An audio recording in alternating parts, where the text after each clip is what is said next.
صحیح مسلم میں ہے عبداللہ بن عمر رضی اللہ تعالی عنہما ایک سفر پر تھے. ان کی عادت مبارکہ تھی کہ اونٹ سواری کے لیے ساتھ رکھتے اور ساتھ ایک گدھا بھی رکھتے. ادھر سے اکتا جاتے تو اس پہ سواری کرتے، ادھر سے اکتا جاتے تو ادھر سواری کرتے. اس کا سبب یہ تھا کہ نبی کریم صلی اللہ علیہ وسلم بھی ایسا کیا کرتے تھے.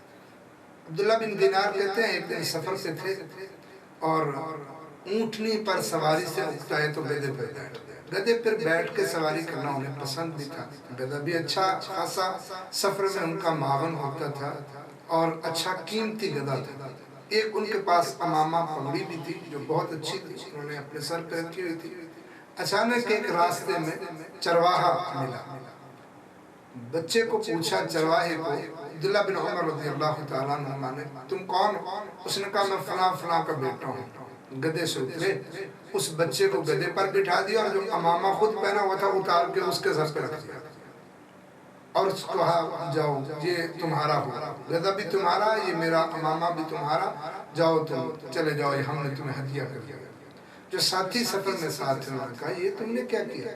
گدھے کی سواری تمہیں بڑی پسند ہے، امامہ تیرا بہت اچھا ہے، یہ تم نے کیا کر دیا؟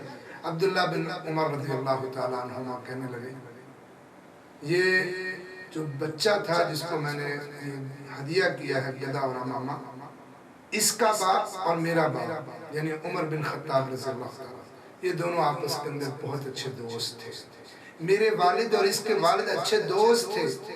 اب میرے والد دنیا سے چلے گئے ہیں، میں اپنے والد سے اگر نیکی کرنا چاہتا ہوں تو نبی کریم صلی اللہ علیہ وسلم کا فرمان ہے کہ وہ اپنے فوت شدہ والد سے جو نیکی کرنا چاہتا ہے وہ اس طرح کرے کہ اپنے باپ کے جتنے محبت والے ود ابی پیار والے جو ہیں ان کے ساتھ اچھا سلوک کرے، گویا وہ اپنے فوت شدہ دنیا سے جانے والے والد کے ساتھ نیکیاں کر رہا ہے.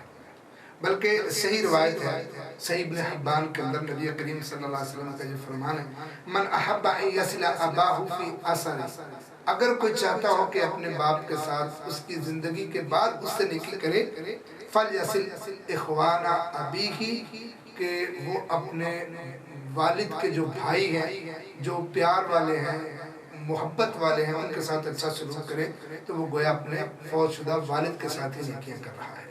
اللہ سے دعا کرو اللہ ہمیں ہمارے والدین جو دنیا پر موجود ہیں اللہ ہمیں ان کے ساتھ نیکی کی توفیق نصیب فرما، کیونکہ باپ اصل میں ایک جنت کا دروازہ ہے اور یہ دروازہ اس کی زندگی میں ہے. بعض لوگ جب والد زندہ ہوتا ہے تو اس وقت اس کا احترام نہیں کرتے اور جب یہ دروازہ بند ہو جاتا ہے جنت کا پھر حسرتیں کرتے ہیں. لیکن اللہ نے پھر بھی نیکی کا ایک راستہ رکھا ہے، وہ نیکی کا دروازہ بند نہیں کیا کہ تم اپنے والد کے رشتہ دار عزیز و اقارب محبت والے ملنے والے دوست و احباب ان کے ساتھ نیکی کر کے اپنے فوت شدہ والد کے ساتھ نیکی کر سکتے ہو. اللہ عمل کی توفیق نصیب